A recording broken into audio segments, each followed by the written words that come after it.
ಗೌರೂರ ಗ್ರಾಮದಲ್ಲಿ ನೀ ನೆಲೆಸಿದೆ ತಂದೆ.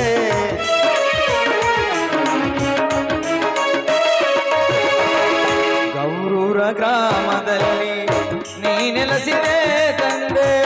ಬಂದ ಭಕ್ತರನೆಲ್ಲ ಉದ್ಧಾರ ಮಾಡಿದೆ ತಂದೆ. ಕರುಣಾಳು ಹುಚ್ಚಲಿಂಗನೇ ನೀನೊಮ್ಮೆ ಧರೆಗೆ ಬಾ. ಕರುಣಾಳು ಹುಚ್ಚಲಿಂಗ ನೀನೊಮ್ಮೆ ಧರೆಗೆ ಬಾ. ದಾರಿ ದೀಪವಾಗಿ ಬಾ, ಜ್ಞಾನ ಜ್ಯೋತಿಯಾಗಿ ಬಾ. ದಾರಿ ದೀಪವಾಗಿ ಬಾ, ಜ್ಞಾನ ಜ್ಯೋತಿಯಾಗಿ ಬಾ. ಭವದೋಳು ಬೇಗ ಬಾ, ಭವದೋಳು ಬೇಗ ಬಾ. ಸತ್ಯ ಶಾಂತಿಯಾಗಿ ಬಾ. ಕರುಣಾಳು ಹುಚ್ಚಲಿಂಗ ನೀನೊಮ್ಮೆ ಧರೆಗೆ ಬಾ. ಕರುಣಾಳು ಹುಚ್ಚಲಿಂಗ ನೀ